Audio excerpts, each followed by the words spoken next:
ഇന്ന് 2026 ഏപ്രിൽ 21 തൃശൂർ ജില്ലയിലെ മുണ്ടത്തിക്കോട് വീണ്ടും വെടിക്കെട്ടുപുരയിൽ നിന്നും മരണത്തിന്റെ ഗന്ധം ഉയർന്നിരിക്കുന്നു.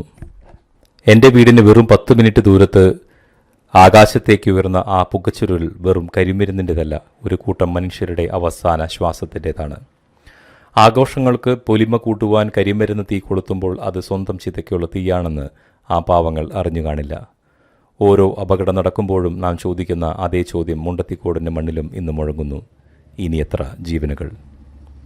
മുണ്ടത്തിക്കോട് ഇന്നൊരു ഞെട്ടലായി മാറുമ്പോൾ 10 വർഷങ്ങൾക്ക് മുമ്പ് കൊല്ലം ജില്ലയിലെ പരവൂർ പുറ്റിങ്ങൽ ദേവീക്ഷേത്രത്തിലുണ്ടായ ആ മഹാദുരന്തം നമ്മുടെ കൺമുമ്പിൽ തെളിയുന്നു.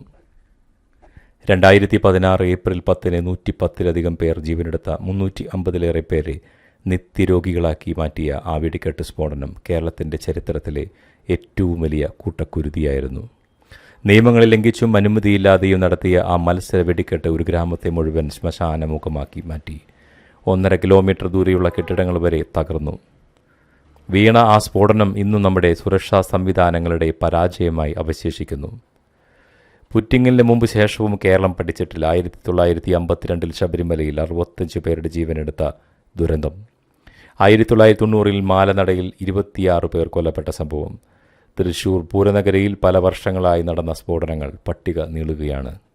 അറിവുണ്ടായിട്ടും തിരിച്ചറിവില്ലാത്ത മലയാളി, സാക്ഷരതയെ പറ്റി വീമ്പ് പറയുന്ന നമ്മൾ, ഓരോ ആഘോഷത്തിനും വെടിക്കെട്ടിനു വേണ്ടി വാശി പിടിക്കുമ്പോൾ ബലി കൊടുക്കുന്നത് നിരപരാധികളെയാണ്. തൊഴിലിടങ്ങൾ സുരക്ഷിതമാക്കേണ്ട ഭരണകൂടവും നിയമങ്ങൾ നടപ്പിലാക്കേണ്ട നീതിന്യായ വ്യവസ്ഥയും ഇത്തരം അപകടങ്ങൾക്ക് മുന്നിൽ പലപ്പോഴും കാഴ്ചക്കാരാകുന്നു. മുൻകരുതലുകൾ വെറും കടലാസുകളിൽ ഒതുങ്ങുന്നു. വെടിക്കെട്ട് അപകടം നടക്കുമ്പോൾ നിലവിളിക്കുകയും പരിക്കേറ്റവർക്ക് വേണ്ടി പ്രാർത്ഥിക്കുകയും ചെയ്യുന്ന നമ്മൾ തന്നെയാണോ അതിൻ്റെ മുൻപും പിൻപും ഈ കരിമരുന്ന് പ്രയോഗങ്ങളെ ആഘോഷമാക്കി മാറ്റുന്നത്? നമ്മുടെ പൃഷ്ഠം കൊണ്ടുള്ള ഈ ചിന്ത എന്ന് അവസാനിക്കും? തൃശ്ശൂർ പൂരവും മറ്റു പെരുന്നാളുകളും വരാനിരിക്കുകയാണ്. സാമ്പിളും പുലർച്ചെ വെടിക്കെട്ടും ഗംഭീരമാക്കുവാൻ പണം വാരിയെറിയുന്നവർ ഓർക്കുക, ഓരോ അമിട്ടും പൊട്ടുമ്പോൾ തകരുന്നത് ഒരു സാധാരണക്കാരൻ്റെ ജീവിതമാണ്. ഈ ആഘോഷങ്ങൾക്കിടയിൽ ഒരു ആന ഇടഞ്ഞാലോ ഒരു സ്ഫോടനം നടന്നാലോ ഉണ്ടാകുന്ന കൂട്ടമരണത്തിൻ്റെ വ്യാപ്തി ചിന്തിക്കാൻ പോലും സാധിക്കില്ല.